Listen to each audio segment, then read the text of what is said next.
Welcome to 5 Good Questions. I'm your host, Jake Taylor. Our guest today is Samuel Arbesman. Sam is a complexity scientist and scientist in residence at Lux Capital. He's also a senior fellow of the Silicon Flatirons Center for Law, Technology, and Entrepreneurship at the University of Colorado. Sam is also a research fellow of the Long Now Foundation. Today we're going to be discussing his book, Overcomplicated: Technology at the Limits of Comprehension. This is Sam's second time on 5GQ, and he's always a great guest. Let's ask him 5 good questions. All right, welcome back to the show, everybody. My guest today is Sam Arbesman, author of Overcomplicated. Hey, Sam, thanks for taking the time to be with us today. It's my pleasure. Good to be on the show. So, I really enjoyed this book, given that it was almost like a technology and philosophy mixed together. Did anyone else describe it like that, or is that what you had in mind when you were first starting? I'm not sure how many people have described it that way. Definitely that was one of the things that I'm not sure initially what I was thinking, but definitely by the end, as I began kind of exploring this topic about like technological complexity more and more, like really essentially realizing that there's going to be a lot of philosophical ideas that go into thinking about how we deal with technology, how we deal with complexity, both just like how things become more complex, but also like how do we respond as people and as a society. And then it ended up becoming a little bit more philosophical, and it's not like esoteric philosophically. No. But I definitely wanted there to kind of be this guiding philosophy of technology in terms of like the proper orientation that we should have as we approach and think about tech. So that's a perfect warm up for question number 1, and that's really, what's the difference to you definitionally of complicated versus complex? And because they're not the same thing, and people I think sometimes conflate the two. Oh, totally. And I'm going to be upfront that even in my own book, and sometimes somewhat even in the title, I kind of conflate those kinds of things. And so for the most part, I use those terms interchangeably, just the way we kind of use them in sort of the general everyday speech. But I do try to kind of clarify the distinction within the book, especially in the beginning, which is, I'll use an example from the book, which is imagine you have a whole bunch of buoys kind of floating in the water, and they're all like tied together, and a boat goes by, and kind of in its wake, it kind of causes some of these buoys to move up and down, and the resulting behavior of these buoys, because they're all tied together, because there could be some feedback, because the buoys they might have different sizes or shapes. There's this very, very kind of complex dance. In this case, that is complex behavior. So a complex system is one where there's a huge number of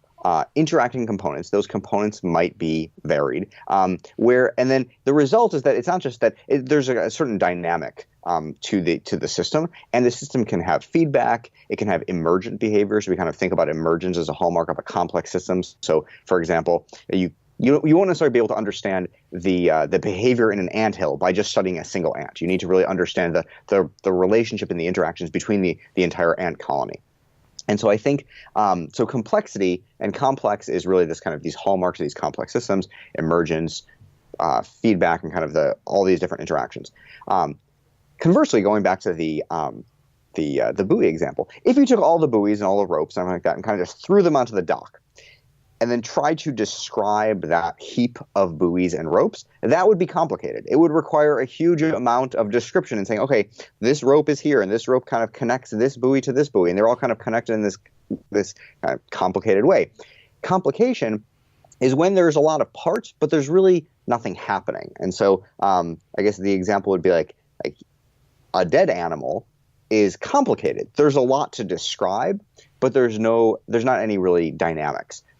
Conversely, a living organism is very, very complex. There's a lot going on there. That being said, there are systems that are dynamic that are not necessarily complex. So, like for example, I'm trying to think of an example. Oh, a good example would be like maybe a planet and its moon. Or maybe even like several moons. Like these kinds of things, they're all orbiting. There's a lot of kind of gravitational interaction, but because everything is fairly uniform and you can kind of describe it maybe in like a single way, that's not quite a complex system because there's not any sort of like feedback or kind of variation.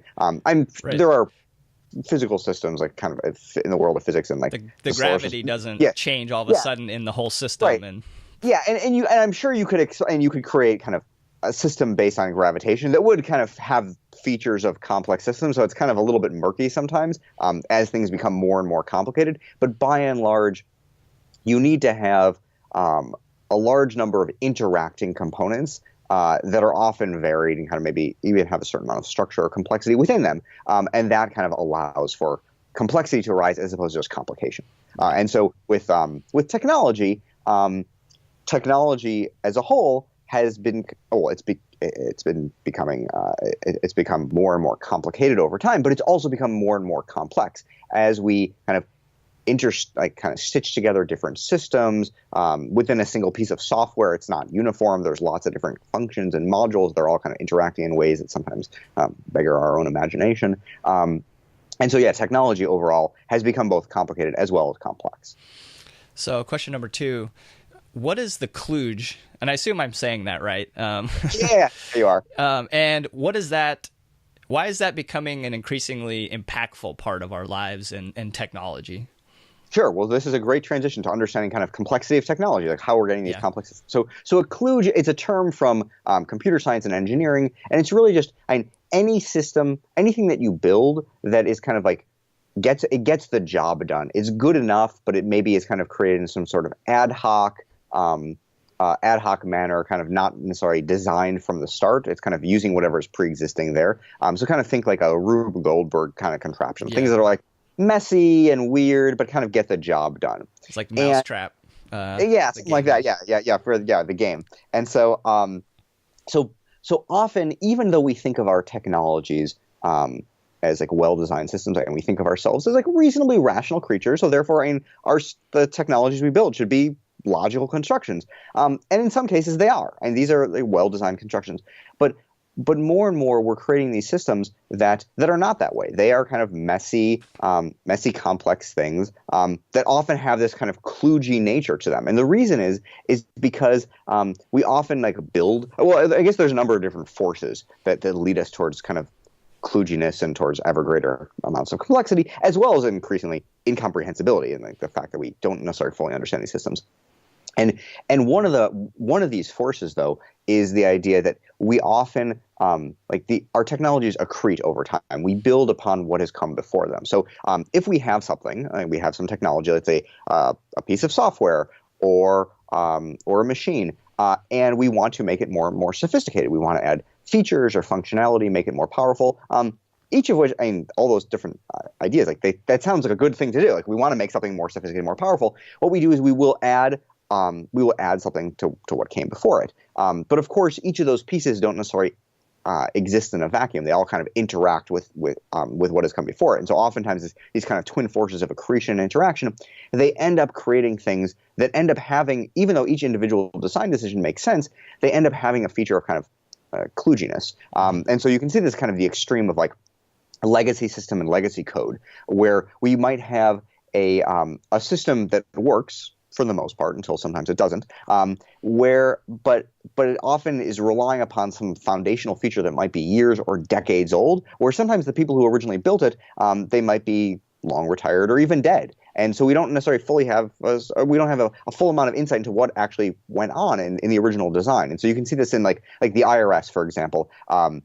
I think it still uses systems that were developed during the Kennedy administration, and like the final space shuttle flight was using things that were like decades old. And it was you can see this in and not only that, like it was, I think like the final space shuttle mission, like the processing power that was being used like paled in comparison to the then modern computers, because they were just kind of using things that were very, very old. And I've heard situations where people have said like, oh, like they've like looked through some code and they found like things commented out, or there's comments around it saying like, do not touch this. We do not know what it does. And like, it's just kind of, there's many situations where we have these systems that they work for the most part, but they're kind of built upon everything that's come before it. And they end up being almost seems like there's this contradiction too of the more mission critical the system, the more likely that maybe it's never really been taken out to be worked on as well, and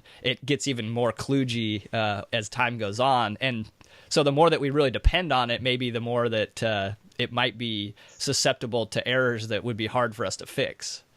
Oh yeah, no, I think there's definitely some truth to that. And I think really only comes down to like the point in time where like there's like this reckoning where like suddenly everyone's like, this is so unbelievably bad, we got to do something about it. We have to like reinvent it or kind of create something new. But because there's all that old kind of crufty mess, it takes a very long time to do that kind of thing. So even when you realize, oh, it needs to be redone, you end up with like things that are very, very old. And you can see this in our cities, like the infrastructure that allow our cities to function, whether it's like pipes carrying water or gas, or even like the components within like our subway system and transit systems. These things can be extremely old, sometimes in excess to a century. And so like for example, I think in the New York City subway system, there was a component, like there was like this kind of like proto-computer that is still being used in terms of like switching and allowing certain cars to like know when they should go. And it's like, I think it's from like the 1930s. Like it's like these like very old things. And of course they coexist with things that are much more modern.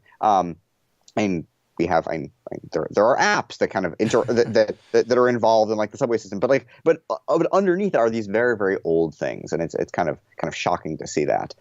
Definitely for people who do not necessarily realize how these kind of kludges arise. So, question number 3: how and why has there seemed to be a transition from let's call it like a physics-inspired top-down approach to more of a biological inspired and sort of bottom up emergent approach? So I guess before I answer that, I think one of the things I need to think about is like how is like related to like how we try to understand these our technologies. And so oftentimes, so one thing to say is just when these technologies become more and more complex, and they have a huge number of interacting components with lots of feedback, there's often this mismatch. There's a mismatch between how these systems are built and how our brains have evolved to think about the world. And because of that, we often are not fully able to understand these things. And so going to like the physics versus biology, so in a certain way, when it comes to understanding the world around us, I think we've actually been we've almost been spoiled by kind of some of the early successes within science. Like, for example, Isaac Newton, kind of the paragon of like kind of the physics approach of thinking. He and kind of others like him, you kind of, when you think about like understanding the world, you think, okay, I'm going to write a single equation and it's going to explain like huge number of phenomena around us. Like you can write down the law of gravitation and it's going to explain everything from the tides to the motion of the planets to how I throw a baseball. And it's going to unify all these different things very, very simply and elegantly. Mm-hmm. And that kind of thinking has been enormously powerful. And when we kind of think about our technologies, certain of our technologies that are fairly simple kind of obey that certain kind of like physics approach. I mean everything from like simple machines, like kind of like canonical like simple machines like levers and pulleys. These things are like very easily understood in terms of physics mindset. But certain of our technologies don't necessarily seem amenable to that kind of simple physics thinking. You can't write a single equation and explain Microsoft Word, for example. That doesn't really work, or it doesn't really even make sense. And so I think there's kind of the physics approach of like a single equation where you kind of abstract away the details versus the biological approach. So biologists, and I wouldn't necessarily say that all physicists think in the physics style and all biologists think in the biological style, but we'll kind of use these as rough shorthands. But the biological style says, well, actually, the details are important. You can't abstract away the details because you need to know the complexity and the diversity of a biological system, or really lots of other, there's many other types of systems where the details matter. And I think, and so for example, it's not enough to just kind of say like a living thing reproduces kind of from 1 to 2 and 2 to 4, or whatever it is. You might need to understand the proteins within a cell, or the proteins within its like cellular membrane, and all these little things really matter. And so you can see this actually in terms of like how we think about disease. So, for example, a single error in our genome, like a single misprint misprint of a base pair in our DNA, which would change a single part of a protein, can actually yield. Like you would say, oh, that's a very minor thing. We can abstract away. It doesn't matter. But in fact, it can matter. And so sickle cell anemia can be traced to a single error in a single letter of DNA. And so these kind of things, so in biology, certainly the details can rise up and create a very, very big problem. And so there's kind of this divide of like abstracting away the details versus kind of reveling in the details, saying the details actually matter. And of course, and there's like things in between. It's I would say a false dichotomy. Continuum, yeah. Yeah, it's a continuum, but especially in how we think about our technologies. Even though we kind of think, okay, kind of going back to like these are logical constructions, they've been engineered. They really haven't been engineered. I mean, in some ways they've been engineered, but in many ways they've grown over time. They've evolved over time. They have this kind of organic, messy, kludgy character to them. And when that happens, oftentimes we need to use the kind of more biological approach, the more biological ways of thinking about the world. And so a quick example would be just as we can kind of use bugs or use mutations and errors in biology to understand, to gain a greater understanding. We can use bugs to kind of gain windows and insight into our technologies. And you can actually even go further and say, in biology, one of the ways you try to understand a system is not necessarily just kind of like chronicling mutations and errors. You can actually inject error into a system. You can kind of, there's chemicals called mutagens where you can actually mutate a system and maybe from that like learn more about like the metabolic process within bacteria. Right. Doesn't Netflix do something like that where they? Yes. Yeah, exactly. So Netflix has this, they've developed a system called, as a set of software called Chaos Monkey, where what it will do is periodically just take subsystems offline. And the idea behind this is to, for the engineers to make the system as robust as possible. So when something does go wrong, there will be as narrow a gap as possible between how you think the system should operate in terms of failure and how it actually does operate. And so the idea is Chaos Monkey is doing the same kind of thing, actually like injecting error into a system in order to better understand it and kind of make sure that gap between how we think it should work and how it actually does work is as small as possible. And so this idea of like kind of using biological thinking as a window into our technology, even if we cannot fully understand these systems, even if there are many cases where a technology will surprise us in its behavior, sometimes delightfully, sometimes very kind of frightfully, where there will be failures and we'll be surprised.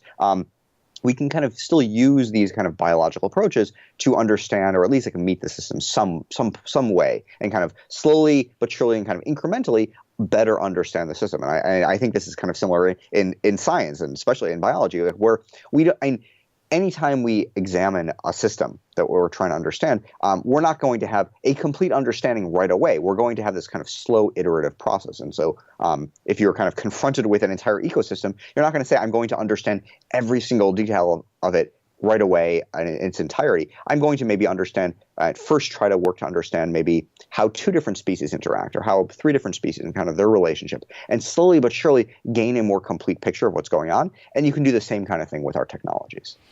So question number 4, aside from, introducing a mutagen to look for changes that might provide some insight into the system, what other things can we do to help us gain a better understanding of technology? And maybe specifically speaking about and explaining what a T-shaped individual looks like.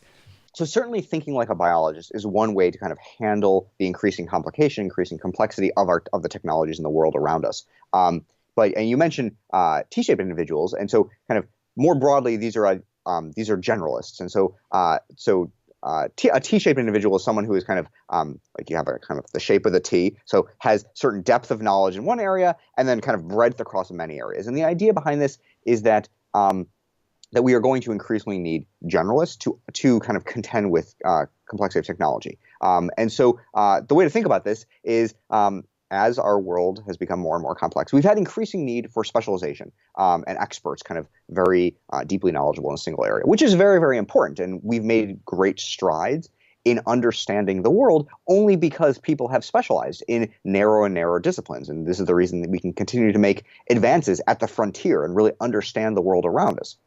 And increasingly build more and more complex technologies because specialists understand certain things about the world very well. The problem is, though, is that in addition to building more and more sophisticated technologies, we've also begun stitching them together. And we've realized, and so we've increasingly built technologies that rely upon specialization in a huge number of different areas. And so when we have technology, so for example, let's say like high frequency trading system. It might rely on, and really to understand the complete thing, which probably no one fully understands, would rely on knowledge about finance, certain laws, certain huge amount of computer science and programming, as well as increasingly information about physics and like the speed of light and all these different kinds of things. And there's really no way you can kind of be deeply steeped in all these different fields. And so one of the things that I think really so when you are confronted with a complex technology where no single human being can fully understand it, you need generalists, kind of people who are able to cut across many different domains and maybe kind of jump boundaries, are able to understand the jargon of many different domains, and who are kind of able to act almost as kind of this like connective tissue for lots of different areas. And so, and perhaps even sometimes just like chronicle the bugs and the weird things that are surprising, because maybe sometimes the specialists will not necessarily see all these kinds of things, the things that are surprising. And I think these generalists are ones who can kind of at least see a window into some of the complication, even if they're never going to fully understand it, because a generalist will not understand all the different specialization, but they can maybe perhaps provide a way of connecting different areas together and kind of connecting specialists together in a way that no specialist would be able to do. And so actually I've begun thinking about kind of the increasing need for generalists in our age of specialization. And I think one of the really important roles of generalists is this ability to provide a certain amount of insight into our complex technologies. So I think that's going to be really, really important. I think another way of another means of kind of understanding at least partway our technologies is actually like almost like literally, or at least figuratively kind of like creating windows into our technology. And so the way I think about this is kind of like understanding the history of technology. And so back when I was little, the first computer that my family had in the 1980s was the Commodore VIC-20. And it was like kind of this old thing. It really was like a combined computer and keyboard. It plugged into your television, used like cassette tapes for storage. It was kind of awesome, but also like super clunky and old. And so I was little. I didn't know how to program at the time. But one of the ways you could get computer programs was you could purchase things, but you could also just there were these things known as type-in computer programs, where you would like look inside a computer magazine and there would be a whole bunch of code, and you would just enter it in manually. And so even though I didn't know how to program, I could see this very clear relationship between the text that was being inputted and the resulting behavior of the machine.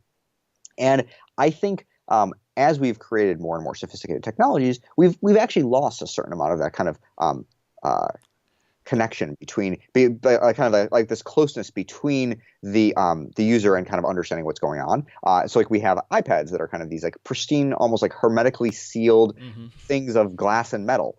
They're really powerful, but like I don't know how the files are stored within the iPad. Like kind of things just work until they don't. And then sometimes actually the bugs are sometimes the only way to get kind of insight into what's going on underneath. And so I think we need more and more ways of kind of like peeking under the hood and seeing even not necessarily to really understand what's going on, but even just to be more aware of the vast complexity of our technologies. And so there was so soon after the Apple Watch came out, I was reading, it was an article, I think in the style section of the Wall Street Journal, and they were talking about whether or not people are still going to really want to buy like really fancy mechanical watches. And so they interviewed this one guy, and there's a quote from this one of the people interviewed, and he said he's like, yeah, mechanical watches are really impressive, and like the complexity is kind of awesome, as opposed to the complexity like the Apple Watches, which is really just a chip.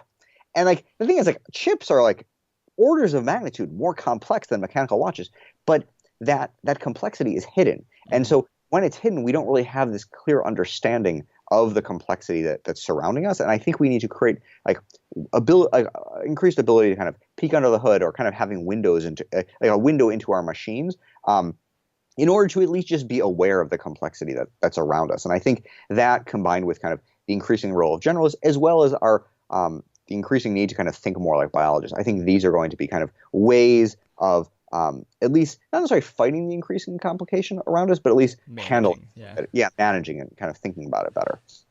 So question number 5, is it just part of human nature that where we tend to put Band-Aids on things and kind of ignore the big problems sometimes, which leads to the eventual kludginess of our systems? Is this a self-inflicted problem, or is it is there something else inherent to it that is not, that it's unavoidable and that we shouldn't really blame ourselves?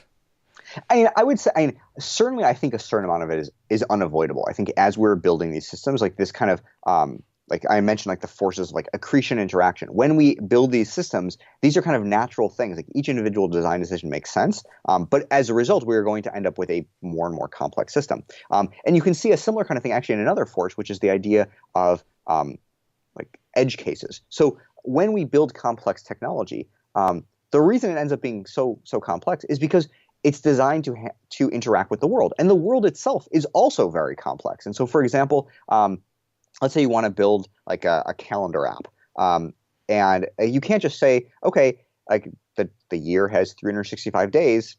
That's the end of the story. I mean, we have leap years. We also have time zones. We have daylight savings time. We have all these different things, and so each additional kind of design decision to kind of encapsulate the complexity of the world makes the system more and more complex. And you can see this, and especially when we're kind of dealing with the complexity of the world around us, some of like the machine learning systems that are that people have begun developing when it's like self-driving cars and things like that, try to kind of embody that within like probability and statistics. But in the end, we still end up with having to grapple with the complexity of the world around us. And that being said, I would still not give short shrift to the fact that like humans are not necessarily good at kind of thinking, like having like the big picture in mind when they're designing these kinds of things. Certainly, we end up building our system. Like some of the complexity in these systems is kind of inherent in the complexity of like the task that it's designed to solve. On the other hand, though, we have a certain amount of complexity and complication that it's not inherent. It's kind of this like accidental complexity or kind of complexity based on humans, where we maybe don't necessarily redesign something as well as we could have because there's constraints on time or money or just willingness to do kind of things. And so we kind of just like hack something together, kind of put a Band-Aid on something, and it's like good enough. Get it out yeah, the door. Exactly. And so, and I think there's definitely kind of this balance. But I do think even if we kind of take a step back and say, okay, this system is kind of as well designed as we think we can make it, oftentimes it will still be incredibly complex and increasingly so complex that we can't fully understand it. Like there will be a certain amount of incomprehensibility to it. And I think then we need to kind of step back and say, okay, what is the correct perspective on how we think about these technologies? Because for many of us, when we are we think we should understand the technologies around us. And when we don't, and we're confronted with something we don't fully understand, it can be kind of surprising or disturbing versus saying, and there's no reason we should understand something that has maybe millions of variables or a huge number of interacting components. I mean, our brains really, we can't grapple. We're wired for that. Yeah, we're not wired for that kind of thing. And so if we recognize that kind of thing from the outset, we have a certain amount of like humility in the face of our technologies, I think then we're going to be better equipped to handle it. Because I mean, this era of incomprehensibility, it's around us. It's like hurtling towards us, whether we like it or not. And so we can either say, we understand the world really well, and then we're just kind of like blindsided by it, by the fact that we don't, or we can kind of design our systems from the outset with the orientation and the perspective that we're maybe not going to understand these systems as well as we might think we can. And I think that we still have a duty incumbent upon all of us to try and to kind of to understand these systems as best we can. But if we recognize that it's going to be kind of this like constant, iterative, incomplete process, I think we're going to be better prepared for dealing with the technologies that we are building all around us that we don't fully get or understand. Kind of reminds me of a quote from Warren Buffett where he said that when dumb money acknowledges its limitations, it ceases to be dumb. So if you can, as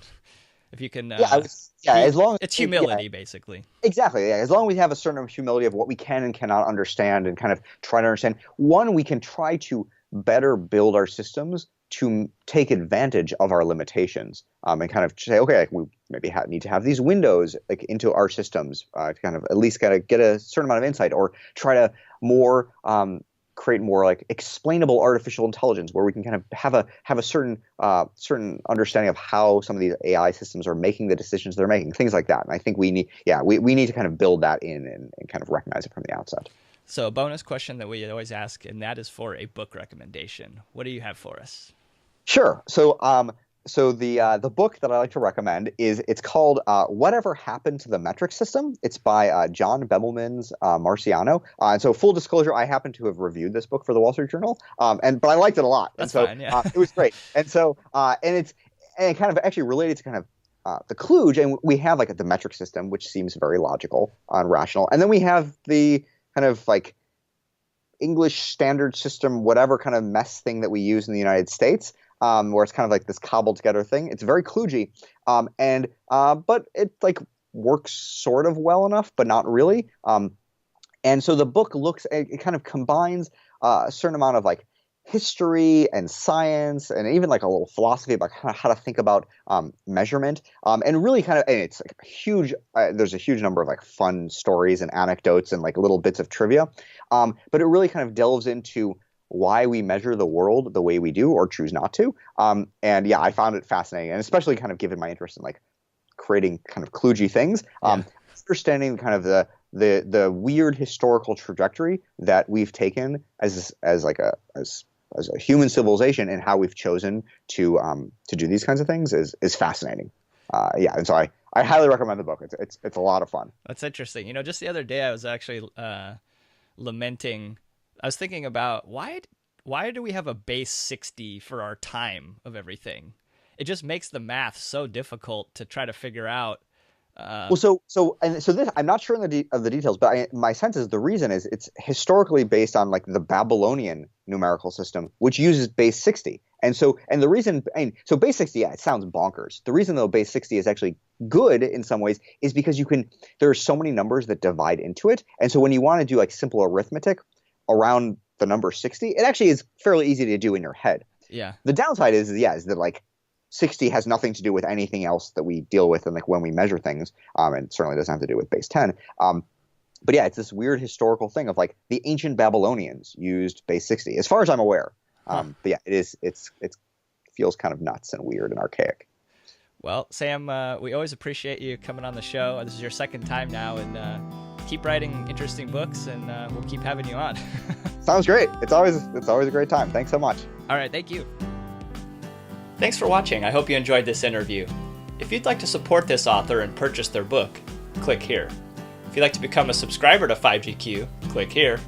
And I included a couple other interviews that you might appreciate right here. Thanks. Happy reading.